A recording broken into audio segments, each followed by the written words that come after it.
Yeah, As you can so see, we it's have a northeasterly breeze coming in from the the northeast. northeast and all the way down to the Dodine. Doing. The Dodine, Dodine, Dodine,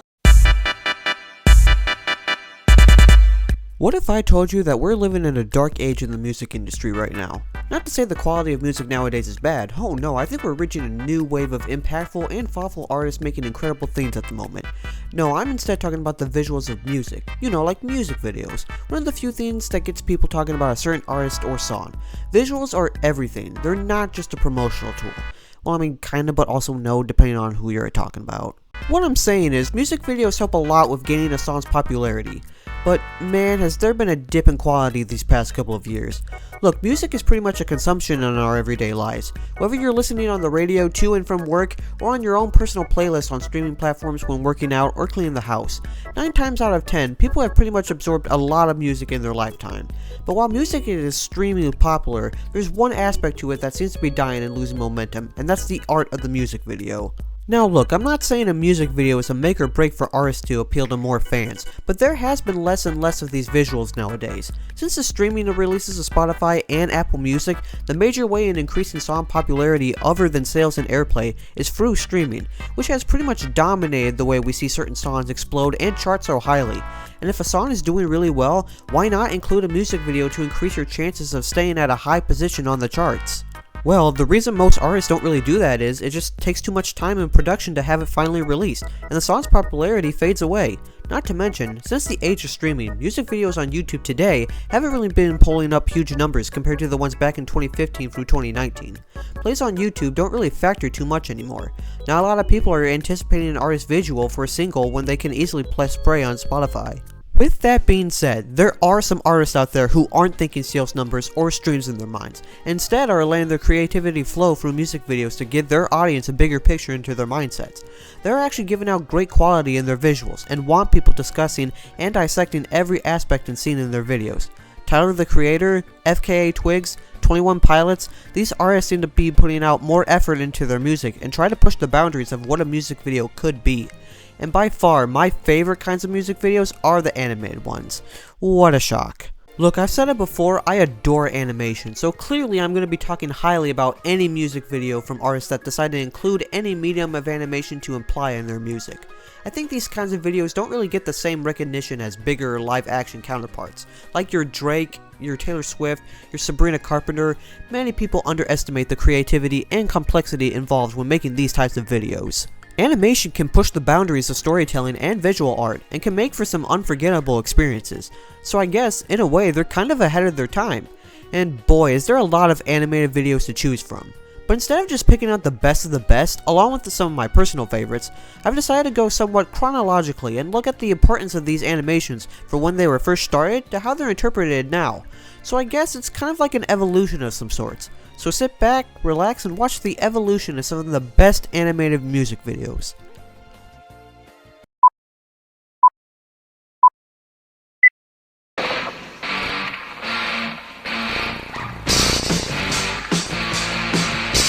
Wait, what? What's this? MTV? Okay, before I start on our journey, I guess I might as well give a little nod to just how music videos got their start in the first place. See, back in the 70s, most music videos, if that's what you want to call them, consider the artist singing their songs live or in a small room with little to work with. But MTV rolled around in 1981 and gave artists a chance to make some creative videos to air on their network. I want my MTV. I want my MTV. Call your cable company and say I want my MTV! Say what you will about MTV nowadays, but back then it was the talk of the town. Musicians would put out all the stops into making some really fun and exciting music videos to get people hyped up whenever they were playing on the channel's rotation. It was an exciting time to see Michael Jackson and Madonna on your small screens doing more than just singing and dancing to their songs. They were actually putting in more effort, like including skits, changing scenery. They were going all out on these videos. And the best part of these videos were, they were at the time mostly random, so you could see different videos from artists you've never heard of, and that video can stick the landing of you listening to more of their music. MTV pretty much had a wide variety to choose from, and plenty of artists were getting on the craze by making their own videos to get put on the network. It was a big deal, and yeah, a lot of these artists tried to incorporate animation as well. But I guess if we have to be technical, the first fully animated music video actually came out in 1979. Elvis Costello put out his music video for Accidents Will Happen. And what a happy accident this was, as Elvis Costello wasn't even available for a live action video, so the directors at the time used 35mm stills of him and the band. This video pretty much uses cartoon footage of various accidents one could have, and the aesthetic uses various images of the 70s pop art scene that was very popular at the time. It is kind of dated with the use of stills and lack of frames, but at the same time, this was a sign of things that were starting to shake up the music industry. I'm also going to include the nod of the 1982 film Pink Floyd The Wall, as even though the music itself came around the same time period as the Costello video, the film itself is dated 3 years after, with some of the film containing animated segments that accompany some of the songs that later became music videos of itself. I'm personally going to highlight Goodbye Blue Sky, as I think the dark and unsettling imagery complements the tone of the music being played. So, with all that being said, this probably leads us to one of the most famous animated music videos ever.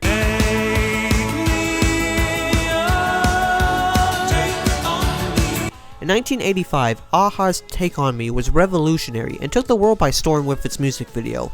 Using a mix of live action and some sketchy pencil art, the video takes place with a girl in a cafe who falls into a living comic book she's reading with sketches of the band. One huge thing to note about this video is the use of rotoscoping, which is a very tedious but rewarding way of tracing shots of live action pieces into fluid animation. This whole video took about 16 weeks to complete and has since become one of the biggest videos to come out in the 80s thanks to its lifelike and realistic feel to the animation.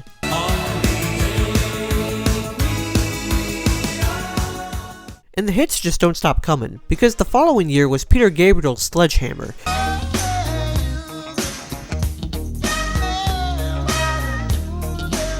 Another smash hit on MTV, and for good reason. Peter Gabriel used the technique of stop motion, where each picture of Gabriel will play like a slideshow with something different going on in each frame. Aardman Animations helped out in this video, you know, the studio behind Wallace and Gromit, and animated 2 headless chickens dancing. This video is pretty much an MTV staple, winning 9 awards at the Video Music Awards, and is regarded as being one of the best animated music videos of all time. But the 80s was also a first for bringing in a new style of animation, 3D. Look at them yo-yos, that's the way you do it. 1985 saw the release of Dire Straits' Money for Nothing video. While very dated now, back then this video pushed the limits of what 3D animation can do. This was also a case scenario where this video almost didn't exist at all.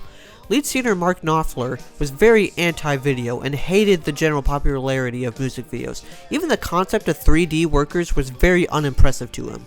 The people who made the animation later founded Mainframe Studios, who are also known for the Reboot series. Dire Straits also had another animated music video in Brother in Arms. This was more of a sketchbook coming to life, subdued with black and white grains and textures. This video actually gave them a Grammy. Heck, you probably wouldn't have guessed it, but even Michael Jackson gave part of creating his own animated videos around this time. Conceiving the dance, choreographing the dance. You were up all night dancing. 2 songs off his album Bag got the stop motion treatment. One directed by Will Vinton, the guy behind the California Raisins, was Speed Demon, a video where Michael Jackson turns into his own persona and drives the motorcycle escaping his deranged fans, while also dancing his live-action counterpart. Also, the Noi makes an unexpected appearance in this. The second is Leave Me Alone, a more surreal music video. This consists of more crude images and bizarre special effects that resemble this weird amusement park style across the video.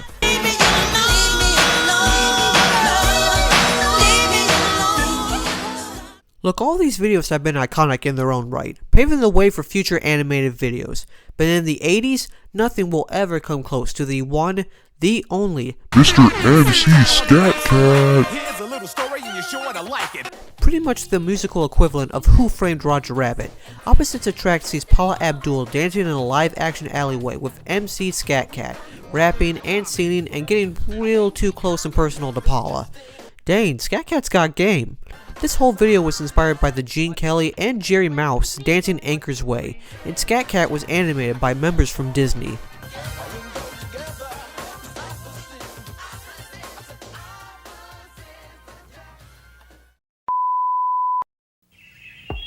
What's that?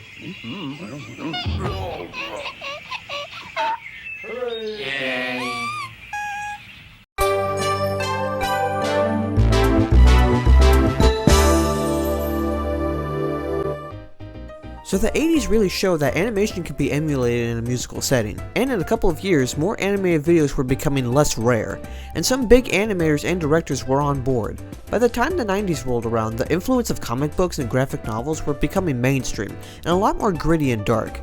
This crossed over with tons of cartoons airing like Batman, The Tick, and Spawn. The aesthetic also crossed over in music videos as well.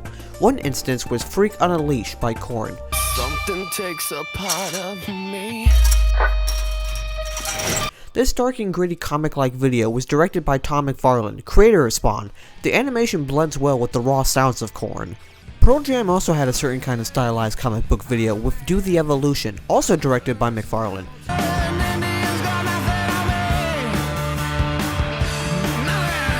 This video pulls no punches as it tries to summarize the history of Earth throughout the pain and cruelty of mankind. The video is explosive and nihilistic. Another comic book inspired video was U2's Hold Me, Kiss Me, Thrill Me, Kill Me, a song accompanied with the film Batman Forever. Batman heroes and villains cameo in the video, along with U2 themselves being animated.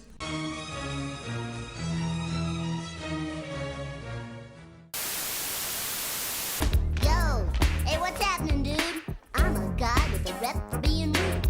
Now, I don't know if I would call this a full-blown music video of sorts. It's pretty much just Bart Simpson singing and dancing for 4 minutes. But the song came out first in 1990 and blew up to the charts, excluding the US for some reason. And then a music video was made that following year after its success. And it was directed by Brad Bird of all people. You know, the guy who made The Incredibles and Ratatouille. Also noted that freaking Michael Jackson produced and did backing vocals for this song. He said he really loved The Simpsons, especially Bart in particular. Well, I guess he has a thing for little boys. I'm a Bartman. With the success of Do the Bartman, more cartoon shows and music were colliding together.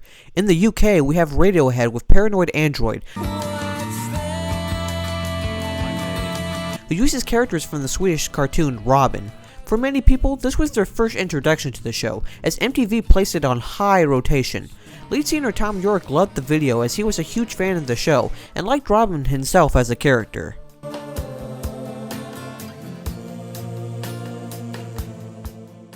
Icelandic singer Björk also has a couple of her own animated music videos under her belt, with probably her most popular being I Miss You, a collaboration with, John Krzyzewski.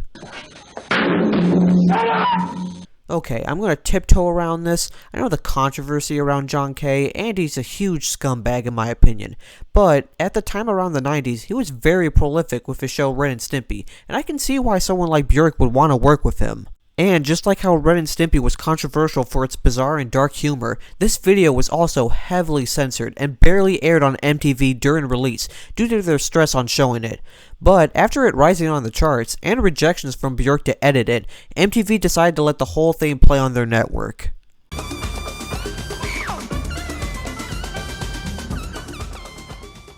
Now, I talked a little bit about stop motion with Peter Gabriel, but the 90s really revitalized the medium heavily. The use of stop motion was becoming much more common, especially in the rock scene.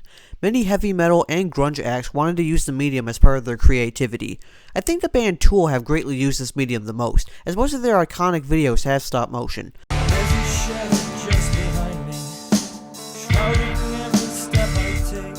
Their most iconic single, Sober, depicts a small humanoid walking around an abandoned mansion, with its dark and eerie tone surrounding the video.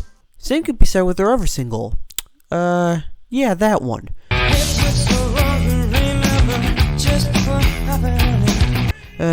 Yeah, this video is very controversial with its subject matter, being child abuse, being conveyed with this white, lifeless doll going through the trauma from this large black humanoid. It's very unsettling, yet fits the dark tone of Tool's music.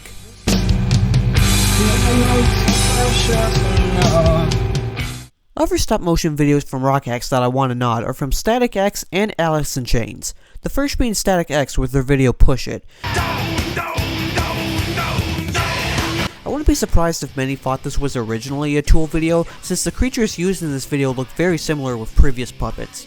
Meanwhile, the Alice in Chains video, I Stay Away, features a boy with a jar of flies, probably referencing their EP, and uses them as a swarm to attack a nearby circus.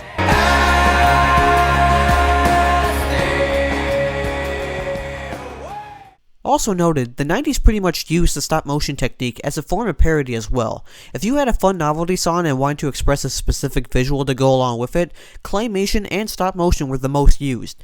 Take Green Jelly's Three Little Pigs for example. Little pig left me in.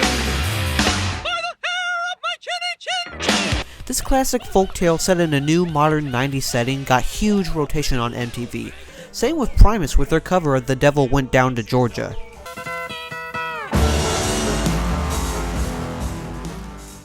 And of course, how can we talk about parodies without talking about the man himself, Weird Al? Yeah! I'm specifically going to highlight his song Jurassic Park, as this was actually his first music video to include the entirety of animation here, and not just snippets. Think I'll tell them where to stick it, 'cause I'm never coming back this way. This is also a nod and reference to Will Vinton's Dinosaur short film, as the style of both the dinosaurs seems strikingly familiar with one another. Man, the California Raisins man keeps striking again.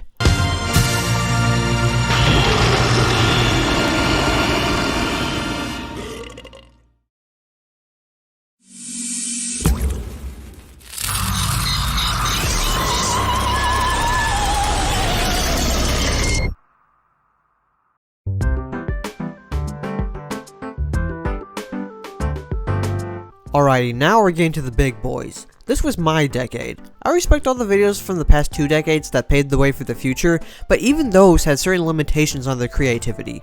Around the late 90s to early 2000s, however, the age of the internet was born, and many artists and directors got their hands on digital art and 3D model software that helped make more experimental music videos throughout.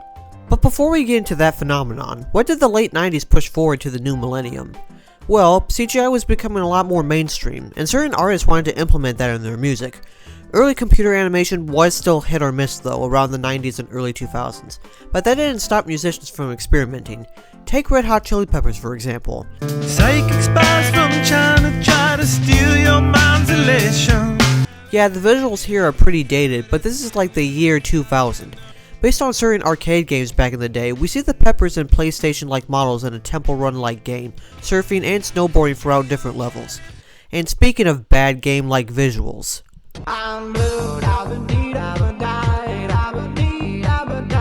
Ah yes, Eiffel 65. This video is hilariously bad, and I think that's the appeal of why it's good. These two iconic blue aliens are really the star of the show, with their limited animated movements and copy and paste crowd hand waving. Fun fact, this video actually took about 3 months in a garage. Yes, you heard that correctly. Blissco Media had only one editing machine and with very few resources, so they cooked up this gem of a train wreck, and it's beautiful.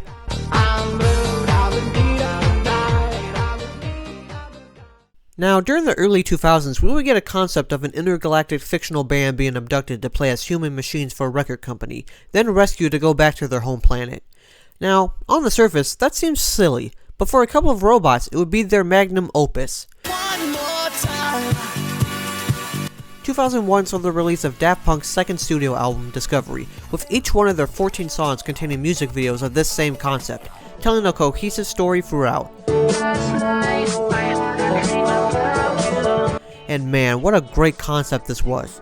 Now, I may be glazing a little bit since I consider Daft Punk one of my favorite artists, with Discovery being a perfect 10 out of 10, but I think a lot of people forget about the importance of their accompanying music videos and movie as well. Yeah, that's right, I said movie. Take this for example, bands like the Beatles and Pink Floyd that I mentioned earlier each had an animated movie that accompanied their songs and placed as the soundtrack for them, and later provided music videos for that song. Pink Floyd had their whole album The Wall to be the soundtrack of their movie of the same name, and the Beatles used one of their most iconic songs, Yellow Submarine, and involved a whole movie around that premise as well, with other famous songs from their catalog. And Daft Punk is no different, because 2 years later, they compiled all their music videos and made a feature-length movie that got sent to theaters, named Interstellar. I'm not saying the rest of that title. Not to mention, a bunch of these videos were also programmed from the Adult Swim block Toonami, since the anime-inspired videos fit that niche perfectly. We are Daft Punk. Check out our new animated music videos on Toonami.com. Very amazing stuff.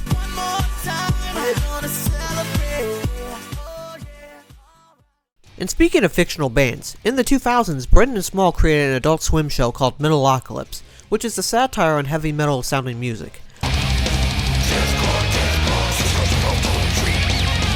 The show revolves around a wealthy rock band named Def Clock. And yes, they are a pretty big band in real life too. Now, this is a show I've never seen, so I may not give the praise that it rightfully deserves, but I still like to give a nod to it, since Def Clock has been regarded as one of the best successful fictional bands out there. 2 cups of rice. Brutal. But okay, around this time, MTV has been pushing more on reality TV and less on music in general. Kind of beats the whole purpose of M and MTV now. But a small website in 2005 started to get some worldwide attention by putting out clips and videos onto their website for millions to see. And this is where the art of the music video shifted from MTV to YouTube. Many online videos were available before then, but YouTube took it mainstream, and many artists were now putting their music videos on their platform. And with this contained more zany and experimental animations as well. And this gave more opportunity for stylized media to come through. One annoying video that blew up on the internet was Crazy Frog. And I've got to say, in all honesty, it's the biggest piece of dog shit that I have ever heard. Not a huge fan of this one, but knew about this trend for the internet, making their own mascots and making ringtone music. And Crazy Frog wasn't just the only popular one. Remember the gummy bear? No! God, please, no! No! No! No! Now I'm gonna go through some iconic 2000s music videos, since I don't think I can think of a certain video worth being too revolutionary, so here goes. I don't know what's worth fighting for, or why I have to scream. Linkin Park, their video for Breaking the Habit is anime inspired and supervised by the guy who did the anime sequences on Kill Bill. Jay Dilla, Nothing Like This. A very beautifully looking video. Looks like that PSP game Loco Roco.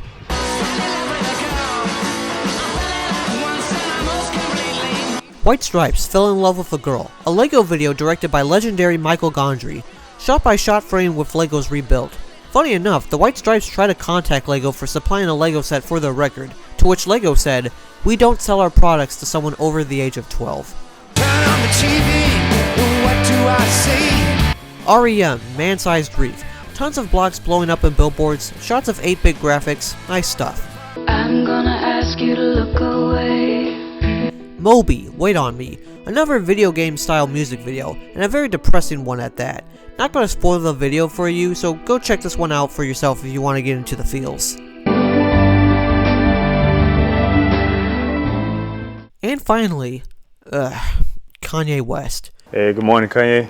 Shut the fuck up. Okay, pre-2021 Kanye, so I think I'm allowed to cover him on a positive note, and I want to shout out 2 music videos from him. In the night, I hear him talk, the coldest story ever told. Probably his most popular, Heartless, inspired by Ralph Bakshi's American Pop. The video features Kanye rotoscoped in bright colors with backgrounds highly stylized. This video won tons of awards on BET. Wake up, Mr. West, Mr. West, Mr. Fresh, Mr. The other features his mascot, the Dropout Bear, on Good Morning. You know that sleek artwork from Kanye's graduation album? Well, take that in video form, because the same artist Takashi Murakami directed this video with glossy, colorful imagery, manga and anime inspired visuals, and cel-shaded animation that makes this video pop. I probably prefer this one over Heartless, but I'm also a huge fan of Murakami's work, so that's just me. Every time that we hit them, good morning.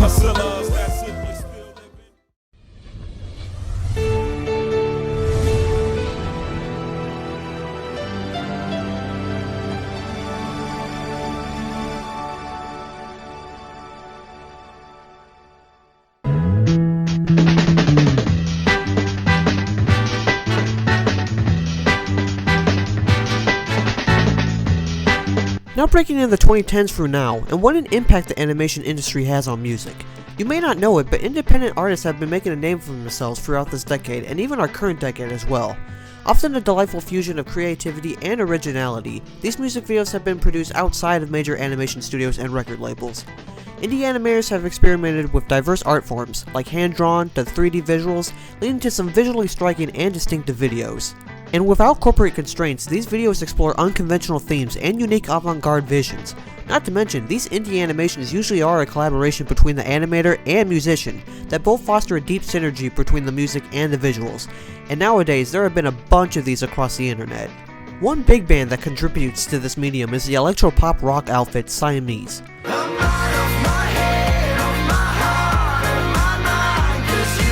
Man, if there is one band that perfects this, it's these guys.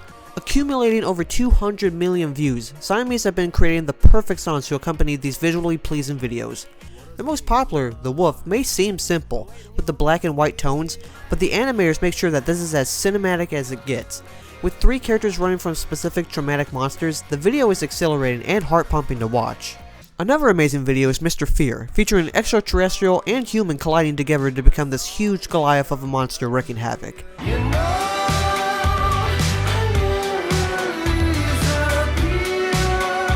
I dare you to look at the comments of this video. Everyone has their own personal theories to this gem of a video, along with The Wolf. A final nod would be one of their newer songs, Alone in the Darkness, created by Make Originals. Alone in the darkness, they're coming for you. Similar to The Wolf, our main protagonist runs from their own personal demons until taking them head on. Another very metaphorical and theory-heavy video, and it can only be described as another banger in Siamese visual masterpieces. There's no one to call when I'm all alone. Starts a fever in me that I can't control. Another very popular video on the internet is from Caravan Palace. You know the one. Baby, can you move around the rhythm so we can get with and jump around and get us a rock and roll round? A very stylized and striking visual, it shows a host of anthropomorphic animals starting to fight in a strip club, with most of them dead. This was directed by studios Double Ninja and Cumulus, and depicts how humans can have their animalistic barbarity in them, with the final shot of the gazelle being the true lone digger, as the title suggests, dancing while everyone else is massacred.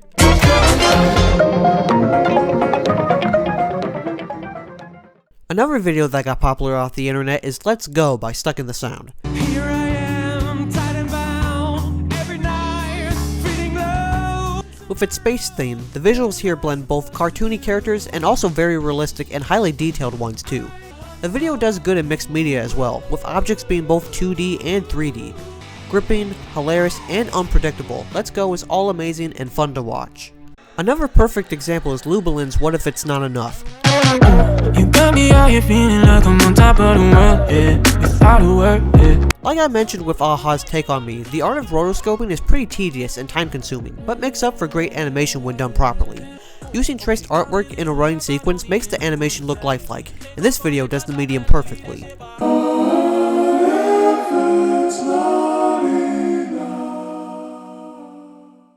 I'd also like to throw in a personal favorite of mine as well, Fever the Ghost Source.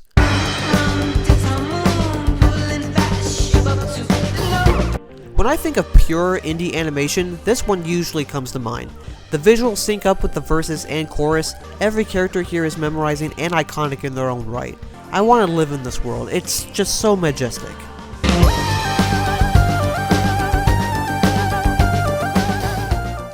Now with more independent animators breaking into the scene, the 2010s were really shaking up to be an unstoppable force. But that doesn't mean any of the big names didn't put their hat in the ring as well. Yes, most of the videos I just showed you were from smaller acts, but I would be remiss if I didn't talk about some of the much bigger animations this decade, with probably the biggest coming from a certain couple of Arctic monkeys.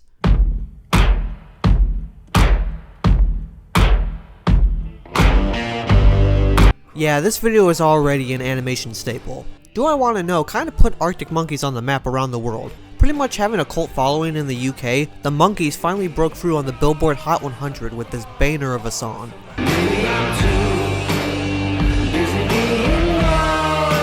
And the music video definitely helped boost its popularity. Animated by Blink Inc., it first starts with sound waves similar to the album AM, until the chorus drops and more splashes of color show, morphing into various varieties of species, to humans, engine, fish, you name it. This video shows a psychedelic experience for anyone to enjoy. And what about the state of hip-hop? We know artists like Kanye know how to create amazing videos, but let's see what Mr. Troy Barnes can do. No. This is crumping. can feel it in the streets on a day like this. Donald Glover, or I guess Childish Gambino, put out his video for Feels Like Summer.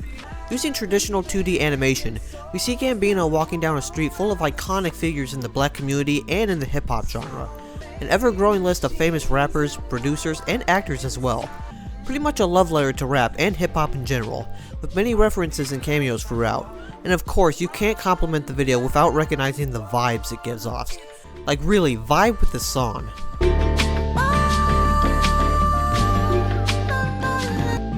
Weird Al also comes back with a new style of animation, typography. If you can't write in the proper way. Dating back to when lyric videos were first coming out, the first who tried to attempt this was Prince with Sign of the Times.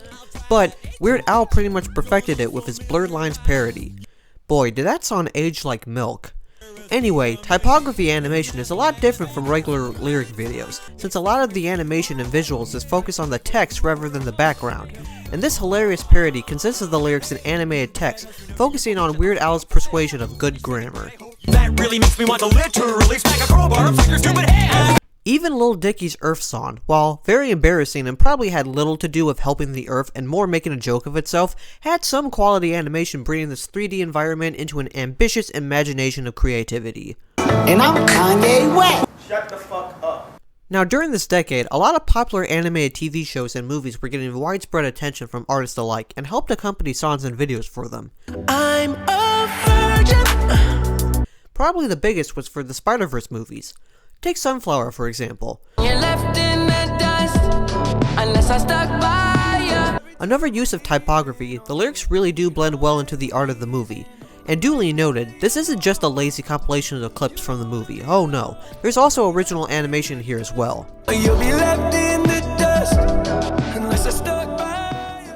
Another perfect example of this is the Arcane series. They also use original animation for specific videos. Take the most popular song from Imagine Dragons. Oh, the misery. The band themselves are incorporated in the Arcane look, having character models that fit right in that universe. Also, the recent video of 21 Pilots, The Line, uses different styles of animation as well, while also incorporating the style of Arcane.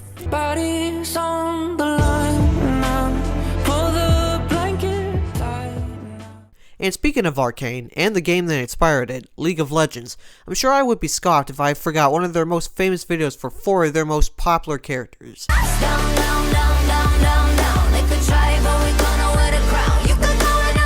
Popstars is so well animated, great choreography, stellar visuals, and amazing piece of media.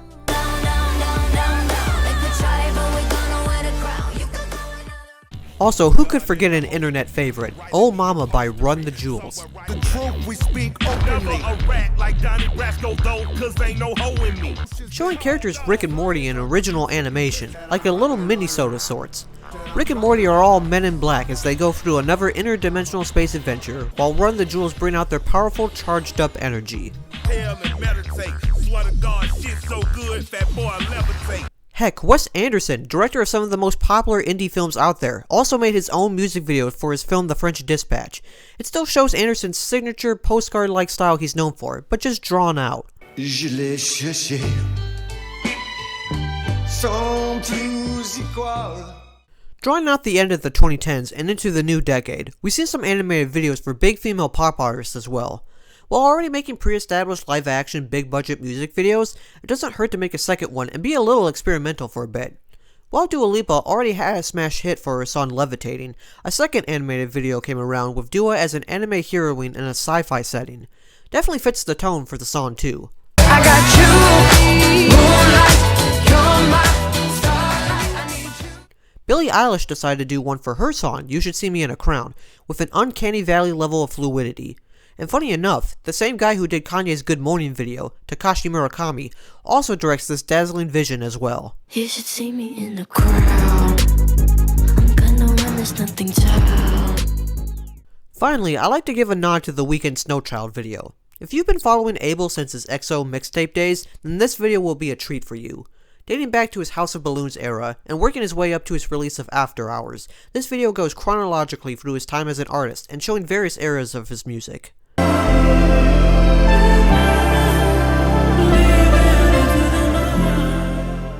Okay, since we mostly wrap things up here, I'm going to shout out some of my personal favorites that I haven't gotten yet to talk about.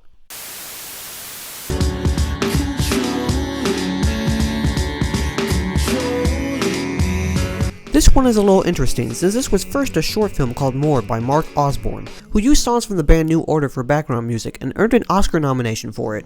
But since hype died down, this was later used for musician Kenna for his song Hellbent. This video was actually played on Adult Swim's Toonami, along with Daft Punk's Discovery videos.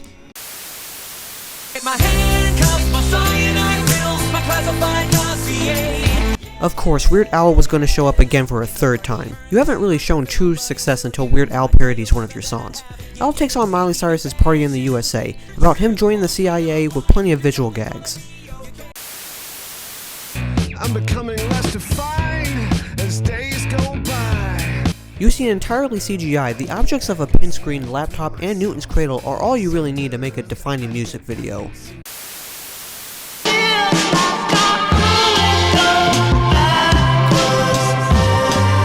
When using claymation, you would expect 3D models to stop motion greatness, like Wallace and Gromit, or Gumby, or some other famous clay figures. But Tame Impala uses clay as a flat object, and uses it as a 2D factoid into this video, and it's dazzling and fun to watch.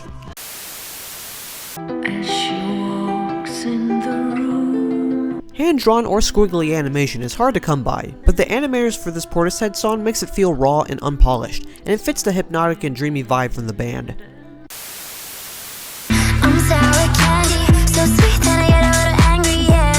While it's technically a lyric video, the lyrics are off to the side as the main attraction is front and center, with a visual overload of bright abstract elements, mesmerizing you into a whole other world.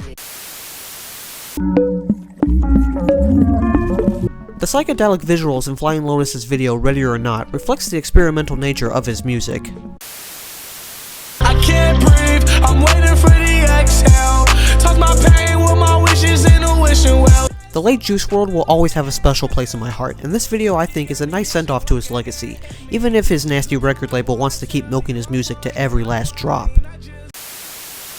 Happy life with the machines scattered around the room. This atmospheric music video really reminds me of the indie game Limbo. With the shadowy children, it gives off a nice cozy vibe in the African plains.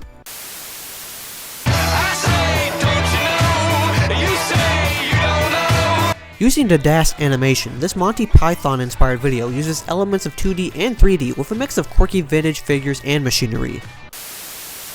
I'm not one to ever pray for mercy. Fun fact, this Fleet Foxes video was actually made by lead singer Robin Pecknold's brother. Oddly disturbing, but vivid in its effects.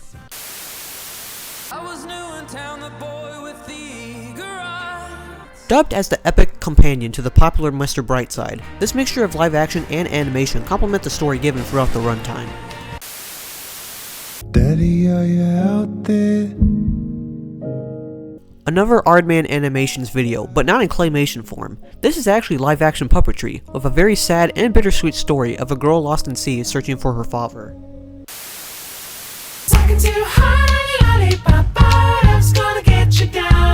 Based on the Little Red Riding Hood fairy tale, this video by Mika revolves around his characters from his album Life in Cartoon Motion, featuring the Lollipop Girl and a wolf in the form of a shadow. This is a bright and fun watch. Wow, what an amazing list of animated music videos, spanning from 4 decades and counting, all ranging from iconic to severely underrated. I'm going through my list now to make sure I haven't forgotten anything major.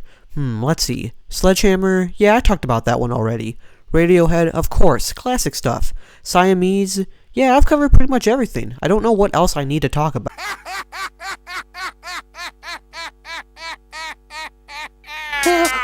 Oh yeah, that virtual band everyone seems to like. I would be remiss if I didn't talk about this band and have a ton of people angry at me for not including them on an evolution of some of the best animated music videos. Don't worry, I will never forget them. They are one of my favorite bands after all. Boy, where do I start with Gorillaz? For the newbies out there, Gorillaz is a concept created by Blur frontman Damon Albarn and cartoonist Jamie Hewlett. Funnily enough, while watching MTV together, they noticed how fake some artists were becoming, and decided to mock them by creating their own fake virtual band. And boy, did that band explode. On Cracker Island it was born. Gorillaz may have been a one-trick pony back then, but time and time they stood their ground that they're more than just a gimmick. Self-Titled showed what they can do as a new concept, while Demon Days proved that they're a force to be reckoned with. With amazing videos like Clint Eastwood, 192000, and of course Feel Good Inc., the 2000s wouldn't be the same with this virtual band. One of their most critically acclaimed albums, Plastic Beach, pretty much embodies that these guys have been playing in the big leagues for a while now, and have encapsulated what it means that great music and outstanding visuals blend well together to make something truly incredible. And oh my gosh, the lore! The two friends thought of everything for this band, making new stories of the members for every album rollout, having unique voice actors play them in promotions and interviews. There's so many memes of Murdoch just in general. The Boff! They really are the pioneers for this medium. Maybe not the first to do it, but the first to perfect it.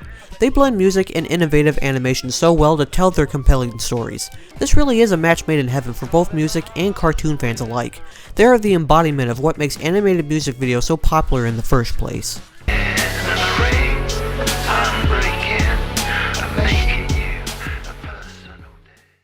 So yeah, I think that pretty much wraps everything up. I know I didn't touch on every music video out there, so if you feel like I missed one of your favorites, let me know in the comments. Heck, give me a list of some unknown music videos you believe are worth checking out, or just ramble on your favorites of all time. From 2D to stop motion, I would love to see them. Hope you enjoyed this video. Leave a like and subscribe, and I'll see you next time.